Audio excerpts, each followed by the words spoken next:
He's Howard Eibach, a former copywriter and creative director and the author of 2 books on the creative brief. And he's Henry Gomez, an ad agency strategist with 26 years of experience. Together, we're the Brief Brothers, having an ongoing conversation about creative briefs, briefing, and advertising. Welcome back, Henry. We've got another episode of the Brief Brothers, and today we've got something a little bit different. I came across a post on LinkedIn from a colleague, and we don't mention the colleague's name, but it was a letter, a famous letter that's been around, been on LinkedIn many times, from Mick Jagger to Andy Warhol, inviting him to do a project for an album, which became quite an iconic album cover back in 1969. What drew my attention to this letter, again, because as I said, it's been out there for a while, was the fact that the poster on LinkedIn was trying to argue that this is an example of a good brief in the context of establishing trust between a client and an agency. And of course, I said, whoa, time out. This is not what we think it is. This is actually a bad example. So before we launch into our conversation about this topic, would you do us a favor, Henry, and read the letter and promise us that you're not going to do it in an English accent? Rightio, bloke. So the letter is dated 21st April 1969, and it's addressed to Andy Warhol at 33 Union Square. And Mick begins the letter, "Dear Andy, I'm really pleased you can do the artwork for our new hits album. Here are 2 boxes of material which you can use, and the record. In my short, sweet experience, the more complicated the format of the album, example, more complex than just pages or fold out, the more fucked up the reproduction and agonizing the delays. But having said that, I leave it in your capable hands to do whatever you want. And please write back saying how much money you would like. Doubtless, a Mr. Al Steckler will contact you in New York with any further information. He will probably look nervous and say, hurry up, but take little notice. Love, Mick Jagger." Well, there's no one is going to mistake that reading for an impersonation of Mick Jagger, but thanks for the reading. I think the key words in that letter are do whatever you want. I may have maybe paraphrased that, but that is essentially what I think some people mistake as that's the brief. I responded to this, and I think there have been other people who I hope share my opinion, but I responded to this by saying, this is not a brief. This is one artist giving a license to another artist. But the first artist still has a brand to protect, the Rolling Stones. And for any of us to believe that Mick Jagger is saying, I don't care what you do with my brand, you can do whatever you want, I think that's sorely mistaken. I think this is an example of a terrible brief because there's no direction at all. In other words, when an ad agency is hired by a brand or a client, it's a commercial relationship. And no agency is going to hear from their client as saying, you can do whatever you want. It's going to be a situation where we come to understand what the brand means. What are those guidelines for the brands? What are the objectives? And then you can do what you want, but we're going to push back. Now, the only example that I can cite to where I would, as a client, might say to a potential vendor, do whatever you want, actually happened to me about 20 years ago when I was running a nonprofit. And I invited a couple of creatives in the agency that I was working at the time to do us a poster. And I said, look, we have no money. So you have complete creative license to do whatever you want after I briefed you. Their only restrictions are no nudity and no vulgarity. Other than that, do whatever you want. But see, I had no leverage. I couldn't say, well, I'm paying you, so I get to say no. It's like, you're doing this for free. But that's still not the same thing as I'm not going to give you a brief. I'm not going to give you direction. I'm going to say here. So this to me is an example of what I call marketing malpractice. If you are going to walk away from this letter thinking, this is the kind of relationship I want to have with my client. Therefore, we can do whatever we want. What's your take on it, Henry? So I think the first thing is we're looking at it as if it were intended to be a creative brief, and it wasn't. Okay, Right, so right. I think that that's the first mistake that all these people who post this and comment on it and love it on LinkedIn is they're taking something in one context. Or what's frankly a personal letter, if the love Mick at the end, and and applying it as if it were a creative brief. But setting that aside, let's look at it as a brief. What's good about it? It is brief. That's for one thing. He didn't like give Andy Warhol a ton of useless information. He didn't give him very much useful information. I think that's the problem. Um, the the second thing is I always go to looking at what was the end product. Like I can't say something was a good brief if it didn't lead to a good product. In this particular case, I think we could say that the album cover, which was the album was Sticky Fingers, Mm-hmm. um, became an iconic album cover, and I'll throw it up on the screen. But it, for the time, for 1969, 1970, um, you know, looking at a man's crotch up close and having a zipper that you could pull down on the album cover was pretty avant-garde, which is what Andy Warhol did. And you mentioned it. You said this is one artist talking to another artist. Um, there are other factors at play, and I think that they might. I don't know who this Al Steckler that's referenced at the end, but I think we could imagine that at some point the business side is going to get involved and have to approve this, right? Somebody That at might the that might be who he was. He might have been his business manager. or the record company or whatever. So there are more stakeholders than just Mick and Andy Warhol and the Stones. So I think that we need to keep that in mind. To me, another interesting thing about what makes this not a good brief is the fact that Warhol completely ignored what was written on the page, because Mick sends him boxes of material. Yet, having read about in preparation for this podcast, having read about the album cover, Warhol doesn't use any of that material and shoots original photography for the cover. And he also creates a design with this zipper on the front, which is the opposite of what Mick is instructing him, which is don't make it too complicated because it's going to cause delays and it's agonizing. So it's one of those things where the advice on the so-called brief wasn't followed.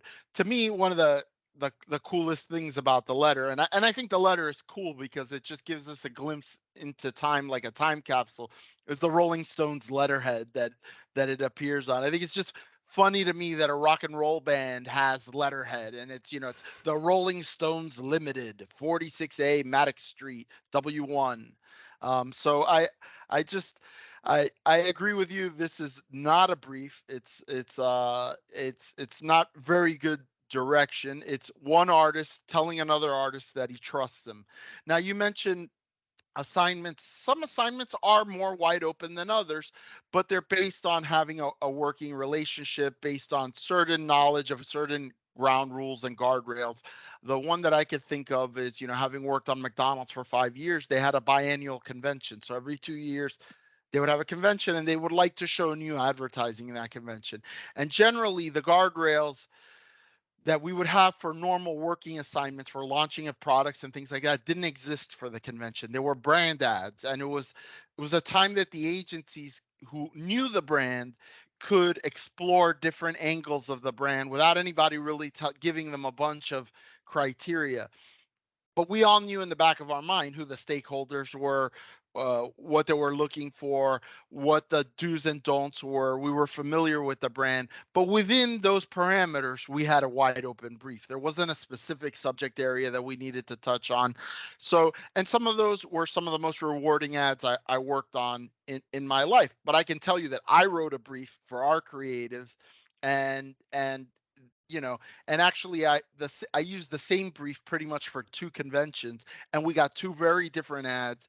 And both of them were award-winning and acknowledged, not just in the Hispanic media, but also in the general market trade media. One of them won a film craft short list at Cannes.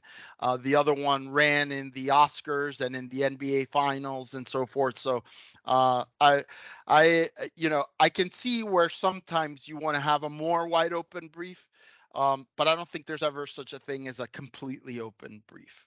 It's interesting because we had a conversation maybe a year ago about, do you need to write a new brief every time you have a new kickoff for something that you do regularly? And we both agreed, no, you don't.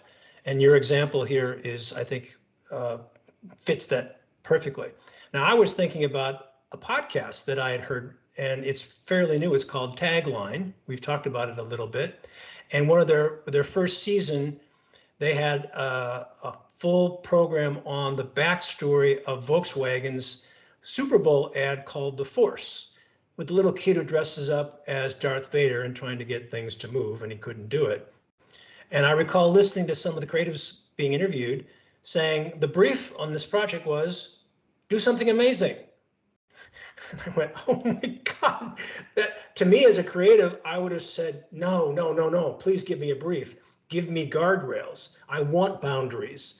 And yet here's an example of, like this so-called brief, where the creatives apparently didn't have that kind of guardrail, but they pulled it off. Yeah. They created an award-winning campaign. Yeah, I think so. Similar to the McDonald's convention, I think the Super Bowl is one of those high-profile events that what they're basically saying is, we need something that's the brief is, let's do something that gets people's attention in a moment where the advertising is going to be the focus of everybody's attention. Because the truth is, most advertising, when we talk about it all the time, consumers don't think about advertising. They're not overanalyzing advertising, but the Super Bowl is one of those occasions where the advertising is the topic of discussion, right? It is like the game is happening, but everybody's talking about the ads and everybody's paying attention because they want to see what they're. So, but again, I would think, and I didn't listen to that particular episode. I listened to the episode about the most interesting man in the world, which I thought was fascinating because I've always admired that campaign. But I presume that the creatives had familiarity with the brand itself, the tone of the brand, what the brand's overall objectives were. So certain things didn't necessarily have to be communicated for that particular assignment. But in essence, there was an oral brief that was there that had been over time of working with the client that existed. So yeah, the creatives in that interview, I didn't hear a single one of them complain that they didn't have a good brief.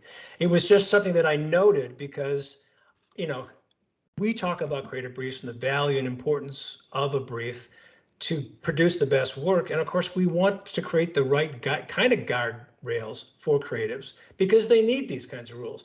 As a creative, I know that we love to complain about any kind of restrictions, but we do need them. We have to have them. I think it can be paralyzing to have no brief at all, and particularly if you're not familiar with a product or the brand. I don't see how you're basically throwing darts at the dartboard blindfolded without that. Now, to take that analogy, if you play darts all the time and you've got it down to muscle memory, you can put on a blindfold and you're going to be pretty good because you've got it down. Right. And so I think it's the same thing here. The less familiar you are with the brand, the more you need to have a tight brief. And Right. we go back to Sir David Ogilvy's famous, give me the freedom of a tightly written brief. And I think that certainly applies in a lot of cases, certainly not all cases. Well, it's interesting you bring up Ogilvy because I recall in the particular posting that I saw, again, without naming any names, that there was a reference to Ogilvy's line, but it was, well, here's an example where we don't need to listen to David Ogilvy. So I want to reemphasize how critical it is to see this letter as almost like a fan letter. Mick writing a letter to his favorite artist.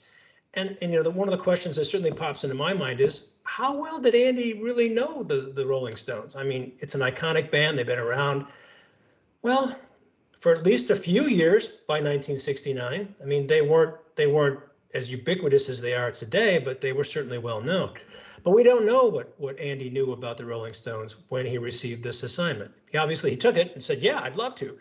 But again, this is an example of two artists talking to one another. And to use it as an example of a brief, it's a bad way to think. You bring up an interesting point, and I had thought about this too, which is also what's the role of an album cover in the success of the album?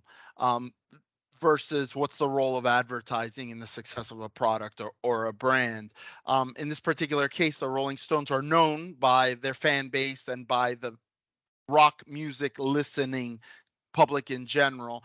This is a hits album, so there's familiarity there. Could they have put a blank album cover and sold the same amount? Maybe.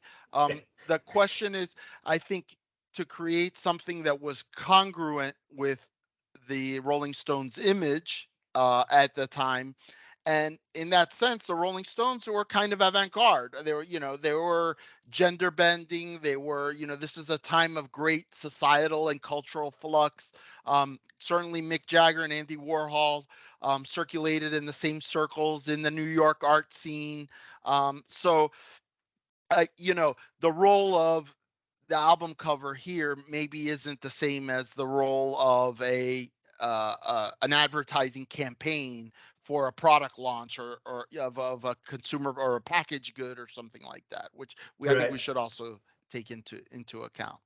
Right. So if a major brand wants to engage a major pop culture artist to do something fun, they can write a letter and maybe be a little starstruck. I have a feeling that maybe Mick was a little starstruck having a communication with his famous artist named Andy Warhol. But this is no substitute for a creative brief. So let's our advice, I think, is stick to a brief, know your objective. You are the brand guardian. If you're the client, you are responsible for protecting your brand. So be articulate, be specific, and be focused, and be inspirational too. So, all right, good stuff. Good stuff, Henry. Good stuff, Howard. All right.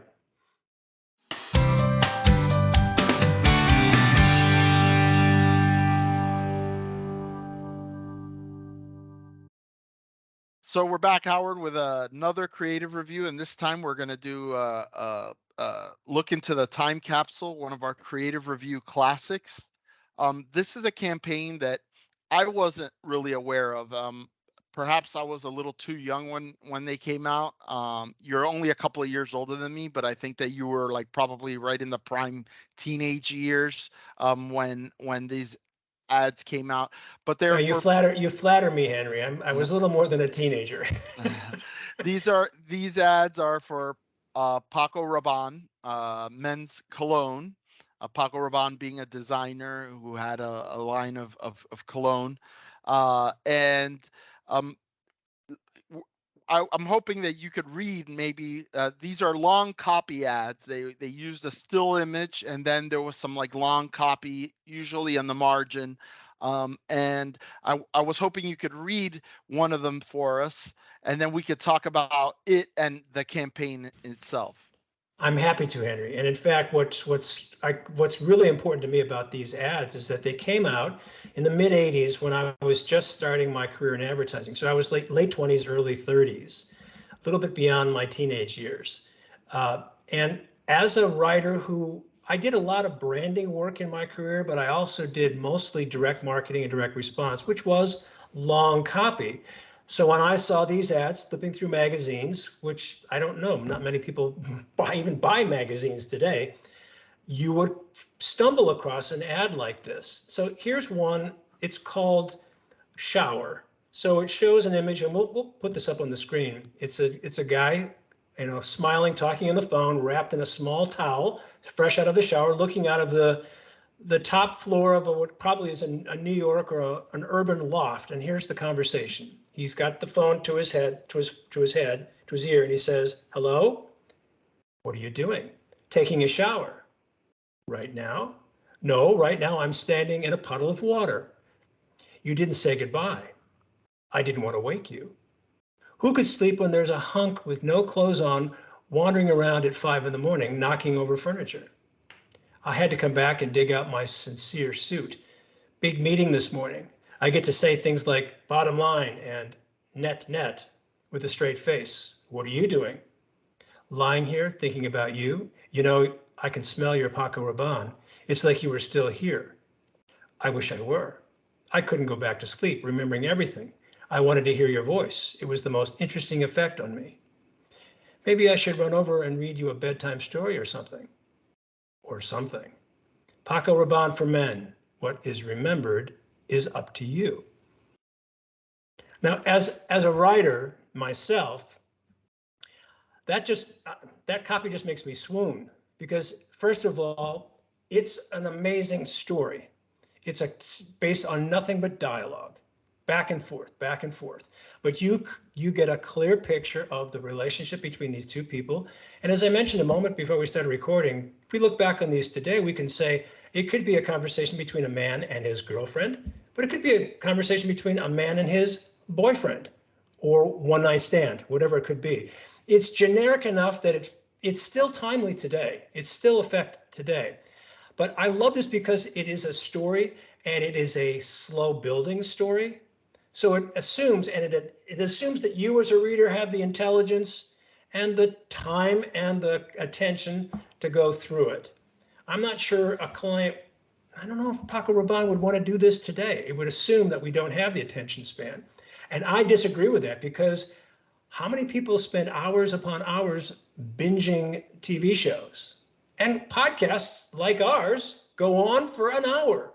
So if people can sit through a podcast, if people can binge TV, why can't they spend 5 minutes reading a long copy ad? That's my thinking. What are your thoughts?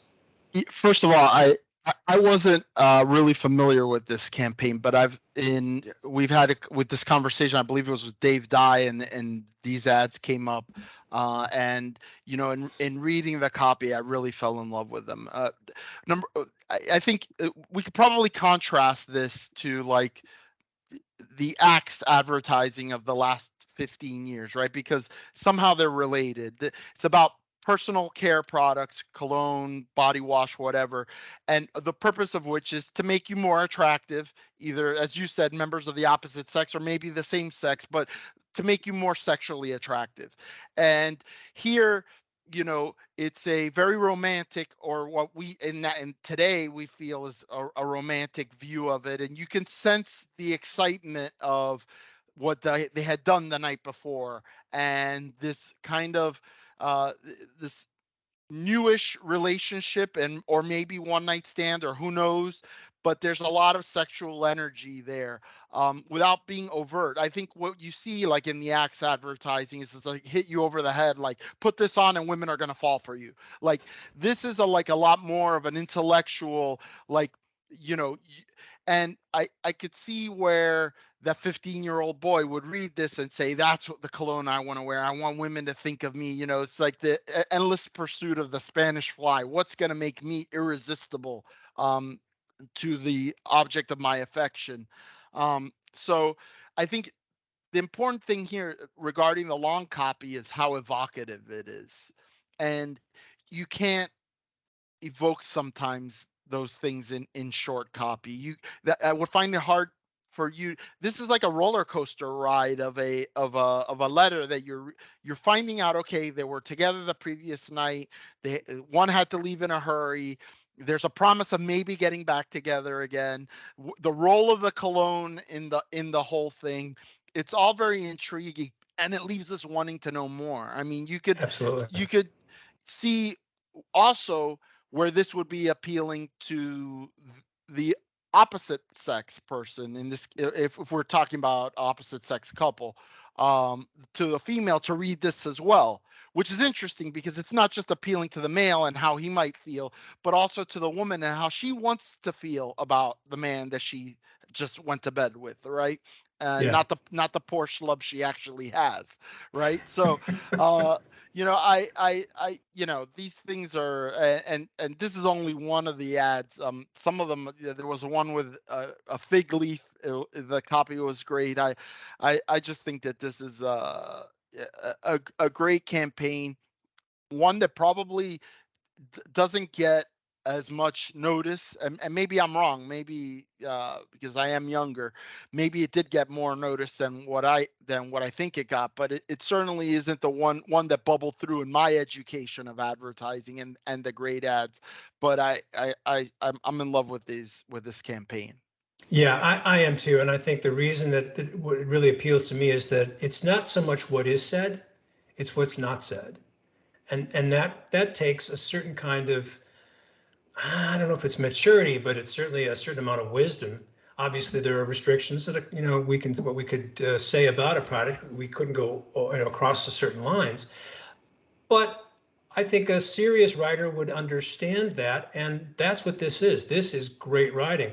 So many of my copywriting colleagues over the years did other things outside of the agency. They wrote screenplays, they wrote novels, they wrote poetry and nonfiction, and that's certainly what I do as well. So we bring our writing skills to a commercial relationship, but we don't forget the fundamentals of good writing. Henry, we talk about writing being an essential quality of anyone who writes a creative brief. Yeah, well, we got to do that to tell a story about a product. And this is a great example of it. And it came out just as I was getting started in the my advertising career. And it kind of jazzed me up it really was one of the first early influences in my career. We talk a lot about, when you said what's not said, we talk a lot about not completing the circle, letting consumers come. And this is an example of that. But you also said there things that you can't say, and I think that in this case that's good, because I think if you could be explicit, the ad wouldn't be as beautiful. The part that makes the ad exciting is our imagination inserted into this situation. What happened the night before? What were they like in bed? How did they meet? What's the next step? What's going to happen? Whereas if it had been more explicit, then it's all kind of just like thrown up and served to you. I don't think that it's as intriguing, or that you want to continue reading it as much. I agree. Good stuff, Henry. Good stuff, Howard. He's Henry Gomez. And he's Howard Eibach, and together we're the Brief Brothers. Till next time.